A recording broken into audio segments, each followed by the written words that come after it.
establece que nos independizamos de España, pero que entre tanto se forme un nuevo gobierno. Quien va a representar el poder va a ser el mismo capitán general de España, Camilo Gallo. Es decir, es que como que votemos por un candidato, como votamos en noviembre del año pasado, ¿verdad? Pero que digamos, pero que siga unos meses más el expresidente, ¿verdad? Otro es, por ejemplo, un artículo que establece que la religión católica va a continuar siendo la oficial.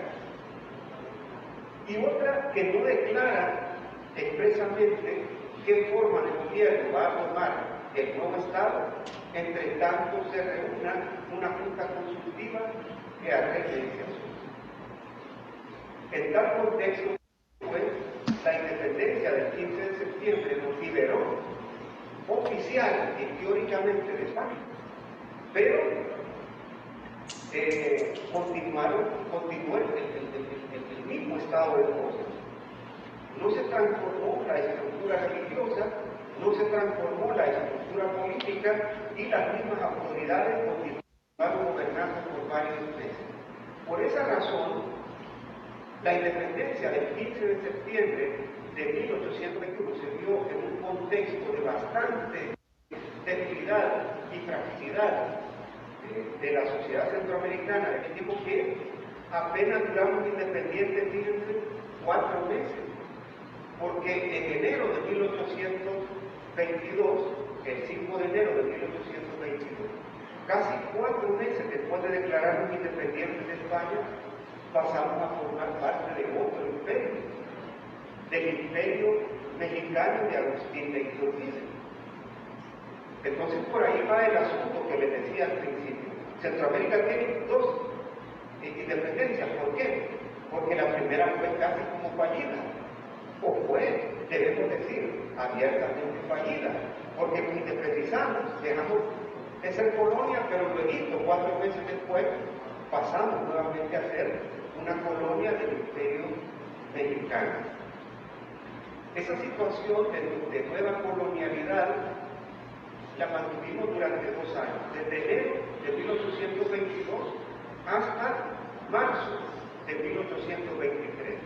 Durante un año, realmente un año y poco más, tuvimos parte entonces de un nuevo imperio, del imperio mexicano de Agustín de Iturbide, que, bueno, hubiera sido mejor que la situación anterior si se hubiesen dado garantías para todos los sectores sociales.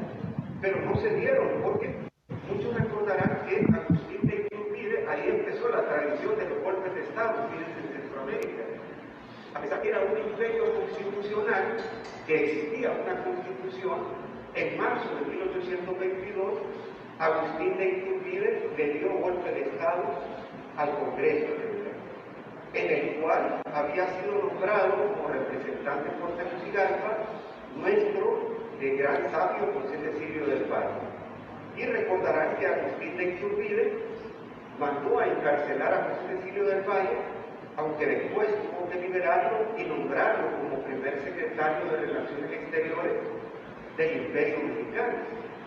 Entonces, pasamos pues de un imperio, del Imperio Español, al Imperio Mexicano, que era casi igual o peor, porque Iturbide dio golpe de Estado y se declaró monarca absoluto, como la monarquía absolutista anterior.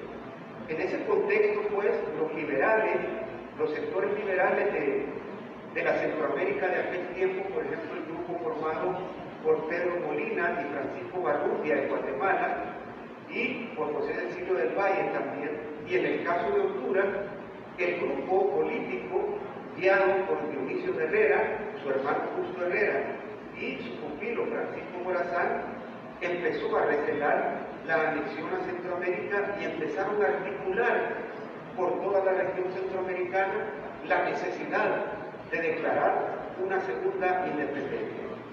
El momento llegó, fíjense, y así voy llegando al segundo punto, el momento llegó en marzo de 1822, cuando a Agustín de Iturbide, que había dado golpe de Estado, ¿verdad? El primer golpe de Estado, podríamos decir, de la historia centroamericana o de la región, recibe una revuelta de parte de sus generales, entre ellos el futuro general famoso Santa Anna, guerrero y bravo. Empieza una rebelión contra el imperio que obliga a finales de marzo de ese 1823 a Iturbide a abdicar del imperio. Entonces, Iturbide, que había mandado a Vicente Filísola aquí a Centroamérica a imponer con las armas la anexión de Centroamérica al imperio, tiene que regresar a México. Y Centroamérica queda en una vorágine, queda en una disyuntiva. Cuando Vicente Filísola agarra su bártulo, como decían nuestras abuelitas, y se regresa a México, lo que hace es que desde Ciudad de Guatemala convoca a un congreso para que decida qué va a tomar en cuenta Centroamérica para formar un nuevo gobierno. Y ahí empieza entonces la historia de la declaración de la segunda independencia de 1 de julio de 1823. Filísola convoca el Congreso en marzo de 1823, cuando regresa a México. Los diputados tienen que ser electos o tienen que ser nombrados en cada una de las provincias y deciden reunirse entonces en un congreso que se celebra en la ciudad de Guatemala el 1 de julio de 1823. Los diputados empiezan a llegar, fíjense que no llegaron los de Honduras, solo llegó uno de Honduras, precisamente de Olancho, dos representantes de Olancho, uno de Juticalpa y otro de Salamanca, y no llegaron los de Nicaragua y de Costa Rica, porque en ese tiempo no había, ¿cómo se llama? WhatsApp. Ahorita lo estamos pasando en vivo, en Canal 8, este evento, ¿verdad? Y las cosas se saben inmediatamente, pero en aquel tiempo tardaba, un viaje de Costa Rica a Guatemala tardaba semanas o meses, desde Honduras hasta Guatemala se tardaba 2 meses llegar en tren Guatemala, ¿verdad? Entonces los diputados no llegaron a la reunión del primero, pero sí llegaron un mes después, perdón, en septiembre de 1823, cuando ya se empieza a discutir la Constitución Federal. Bueno, pero el caso es que se reúnen diputados de Guatemala y de El Salvador y piden diferentes informaciones y notificaciones de cuál era la opinión de los sectores populares con respecto a qué forma de gobierno decretar y cómo se van a pronunciar con respecto a la independencia que se había hecho el 15 de septiembre de 1821 y ahora la nueva independencia que se iba a promulgar con respecto al Imperio Mexicano. Y entonces discuten varios días, antes del 1 de julio, la redacción de un acta. Y esa acta es presentada en un decreto legislativo, que es el decreto legislativo que abre justamente ese proceso que es bien importante, fíjense, porque ahorita parece, fíjense cómo es, la historia no se repite, pero como que a veces parece que se replica. Empieza un proceso, oigan esta palabra que le da miedo a mucha gente conservadora, ¿verdad? Como en aquel tiempo, hoy en día les da miedo esa palabra. Empieza el proceso constituyente. Cuando ese congreso se reúne, los días previos al 1 de julio, y cuando llegan al salón de reuniones, promulgan este es el primer decreto. Y no solo eso, que promulgan eso, sino que se instalan como, oigan el nombre, Asamblea Nacional Constituyente. Voy a también a puntualizar qué es eso, qué fue ese rollo, qué fue ese lío de Asamblea Nacional Constituyente, por qué se nombraron así. Bueno, los diputados, por unanimidad, decretan la instalación de una Asamblea Nacional Constituyente. Una Asamblea Nacional Constituyente. Y decretan también esta acta, que es llamada la segunda Acta de Independencia de Centroamérica. ¿Qué es lo que establecieron en esta acta? Bueno, en síntesis, decretaron oigan bien, y por eso es llamada por algunos historiadores así, decretan la independencia absoluta.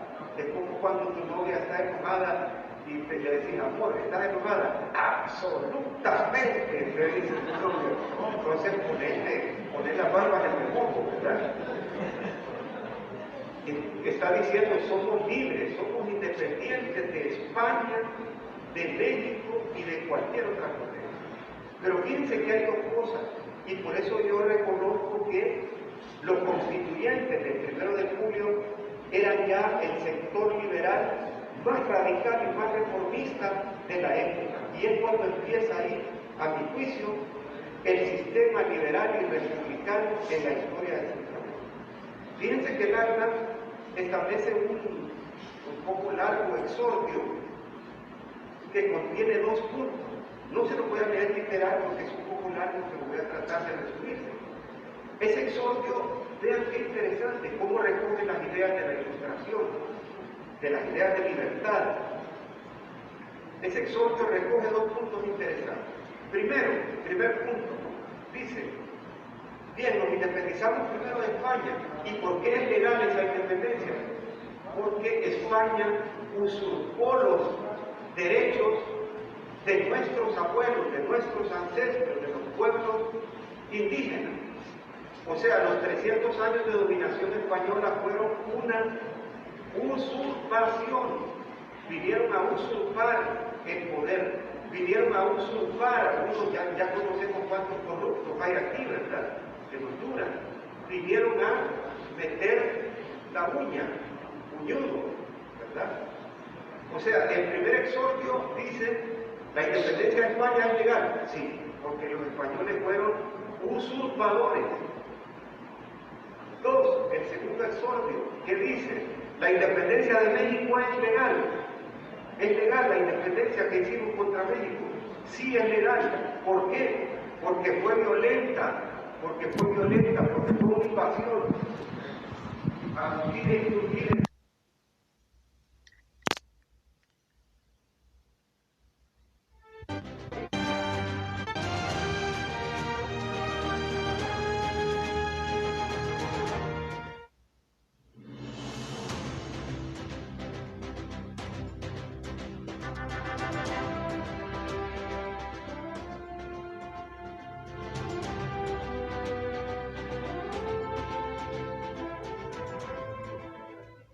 Esto sí se lo voy a leer literal, porque son cortos. Entonces dice la asamblea, dicen los diputados, ¿verdad?, que decretan esa acta, dicen. Nosotros, por tanto, los representantes de dichas provincias, en su nombre, con su autoridad y conformes en todo con sus votos, declaramos solemnemente: 1. Que las expresadas provincias representadas en esta asamblea son libres e independientes de la antigua España, de México y de cualquiera otra potencia, así del antiguo como del nuevo mundo. Oigan bien, y que no son ni deben ser el patrimonio de persona ni familia alguna. No van a ser de Fernando VII, no van a ser de Agustín de Iturbide, son de los pueblos.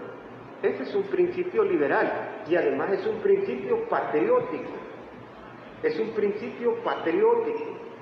Hace 200 años, imagínense, hace 200 años estaban diciendo esto, que Centroamérica era una nación. Artículo 2, que en consecuencia son y forman nación soberana. Vean esto, qué interesante. En ese tiempo el término nación soberana o soberanía nacional le decían, se refería a aquel Estado que nace de un pacto social y que no es, por lo tanto, una monarquía. Expresa que es un Estado libre, cuyos ciudadanos son libres, pero como no todos pueden gobernar, entonces delegan su poder a un representante que puede ser un diputado o un presidente. Lo que está diciendo aquí que Centroamérica es una nación.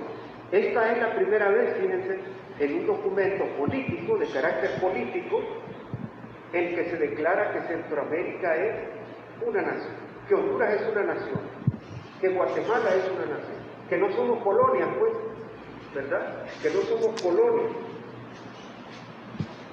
Y el artículo 3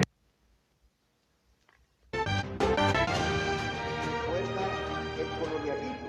Ahora le vamos a poner Provincias Unidas de Centroamérica. Este fue el primer acto entonces de esa asamblea constituyente. Y ahora voy al tercer punto con el que voy a cerrar la conferencia. ¿Qué vino después entonces? ¿Qué pasó? ¿Qué pasó después? Bueno, aquí se ha dicho en estos 3 artículos que Centroamérica es una nueva nación, que es libre, que es independiente de España y de México. Entonces hay que formar una nueva sociedad, hay que formar un nuevo Estado.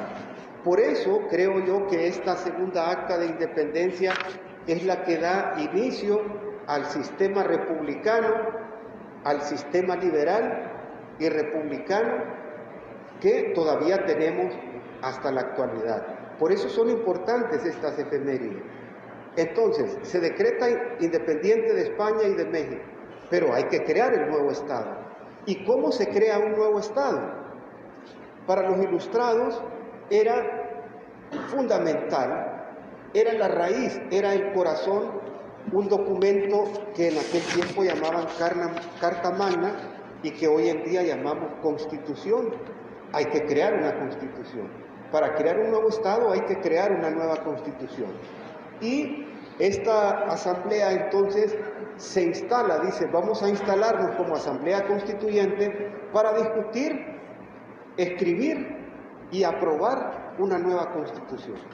Escribir una nueva constitución es difícil, no es de un día para otro, lleva meses, y en este caso llevó más de un año, fíjense.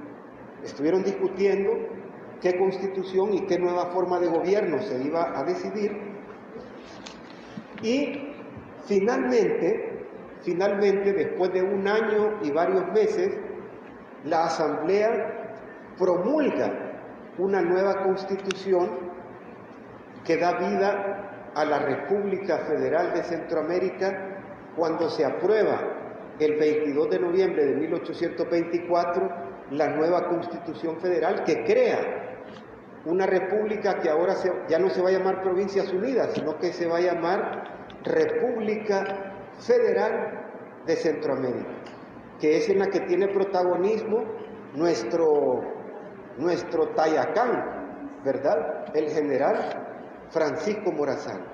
Francisco Morazán es el artífice de la República Federal de Centroamérica.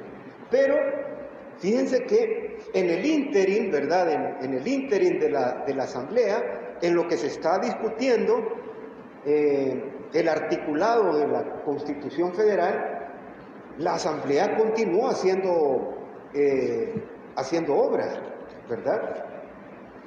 ¿Qué obras creó? Bueno, tuvo que crear una especie de gobierno interino, una junta consultiva. Y además crea políticas que empiezan a darle vida al gobierno. Una de las más importantes, creo yo, y ese tema lo he estudiado mucho desde mi tesis doctoral, es que crea nuestros símbolos nacionales.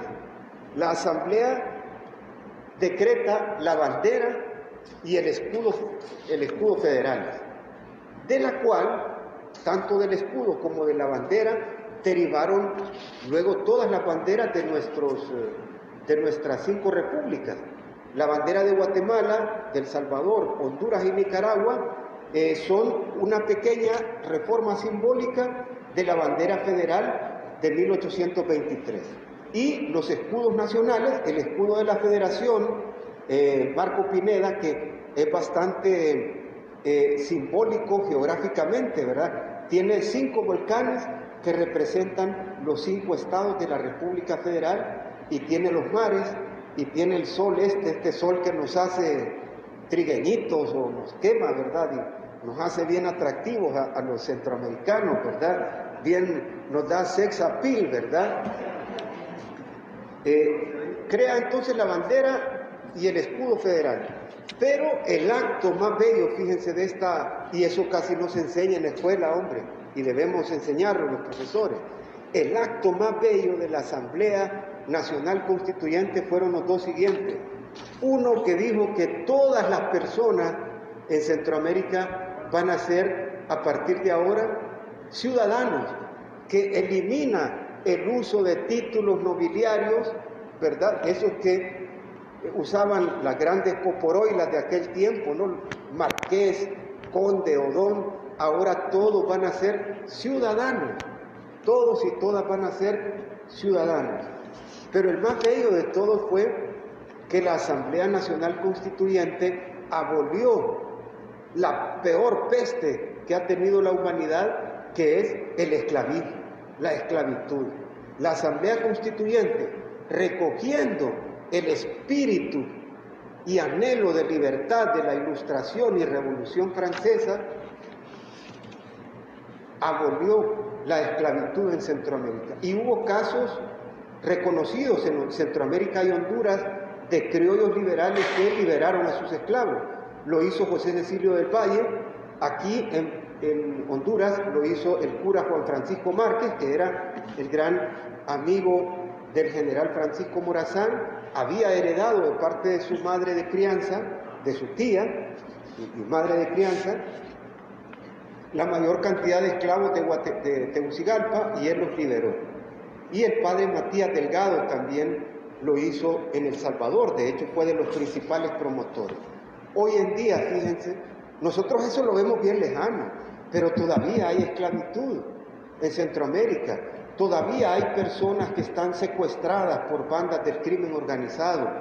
Anteayer murieron varios compatriotas casi como en situación de esclavitud. Esos compatriotas inmigrantes que murieron en ese camión fueron tratados como esclavos, como los esclavos que traían los ingleses en el siglo XVII y XVIII y que morían amarrados, encadenados en los barcos ahí en el Océano Atlántico. Ese espíritu, pues, de esa asamblea y ese articulado que se incluyó en la Constitución de 1824, expresa de manera explícita el anhelo de crear una nueva forma de gobierno, que es el gobierno republicano, un sistema republicano, lo que hoy en día llamamos la democracia liberal. Eso es lo que creó, fíjense, esta acta de independencia de 1823 y la Constitución de 1824. Bueno, para cerrar y no alargar mucho la cosa, porque a esta hora la cabeza piensa más en el almuerzo que en la independencia, ¿verdad? ¿Qué le debemos entonces a la independencia de 1821 y a la Constitución de 1824? Le debemos, fíjense, los derechos que gozamos todavía 200 años después. Por ejemplo, la Constitución de 1824, la que luego presidió, ¿verdad?, el general Francisco Morazán, que juró y presidió el general Francisco Morazán, reconoce, ¿verdad?, los derechos cívicos de la población. Reconoce la Constitución en sus primeros artículos que las personas nacen libres y que ese derecho es inalienable. Reconoce que las personas en Centroamérica son iguales ante la ley. Blancos, indios, negros, trigueños claros, trigueños prietos, ¿verdad? Todos los colores que hay en nuestro mestizaje, ¿verdad? Que tenemos desde la época colonial, todos somos iguales, todos tenemos los mismos derechos. Y también reconoce la Constitución Federal el derecho a elegir y ser electo. Los derechos principales, los que quedaron anclados en la Declaración de Derechos de París. Dos, en materia de derechos sociales, ¿cuáles se reconocen? La Constitución reconoce que la educación va a ser universal, va a ser pública, gratuita y laica, que ya no va a enseñar ya no se va a enseñar la religión en la escuela, porque no todos son católicos. Centroamérica ya tenía gente protestante o gente que simplemente eran libre pensadores. Entonces la Constitución garantiza como derecho social la libertad de religión. Ese para mí es de los principales derechos, porque cada persona individualmente debe elegir si va a creer en dioses o no. Entonces, en materia social reconoce la Constitución la educación laica y gratuita y la libertad de religión. Y en tercer lugar, un bello derecho que reconoce y defiende la Constitución Federal es lo que llamaban en aquel tiempo la libertad de conciencia. Es decir, que vos podés ser liberal, cachureco, de libre o de ninguno de esos partidos, pero el Estado no te va a perseguir por tus ideas. Que vos podés ser del Olimpia o del Motagua y el Estado no te va a perseguir por esas ideas, aunque hay que ser mejor del Olimpia, por supuesto, ¿verdad? Del León, ¿verdad? Que vos podés ser del Real Madrid o del Barcelona y no vas a tener ningún problema por eso. Es decir, la libertad de conciencia reconoce luego la libertad de pensamiento, la libertad de elección. Es uno de los más hermosos y desgraciadamente ha sido uno de los más violentados en los últimos 200 años de historia. Y en tercer lugar, el principal derecho que reconoce la Constitución es de que seamos una nación, 5 estados en una sola nación, en una sola república. Es decir, el ideal que afortunadamente la Universidad Pedagógica Nacional Francisco Morazán divulga mucho, que es el ideal del unionismo, el ideal que defendió y por el que luchó Francisco Morazán, de que los 5 estados centroamericanos seamos una sola república. Qué fuerte seríamos si fuéramos una sola república. Si fuéramos una república tuviéramos 500,000 de kilómetros cuadrados, tendríamos quizás el 15% de la biodiversidad del mundo, tendríamos un mercado de 40 millones de habitantes y nos respetarían más. La Unión Europea, los Estados Unidos, todas aquellas potencias que fueron colonialistas y que todavía tienen actitudes y políticas internacionales intervencionistas, nos respetarían más si fuéramos una sola nación. Pero después de 200 años vemos que embajadores y presidentes aún nos ven como su colonia, como si fuéramos su patio trasero, pero no. Dense cuenta, señores, que hace 200 años unos hombres dijeron en Ciudad de Guatemala que Centroamérica es una nación libre de España, de México y de cualquier otra potencia del Viejo o del Nuevo Mundo. Así que ese era el cuento que les quería contar, y colorín colorado, que este cuento se ha acabado, ¿verdad?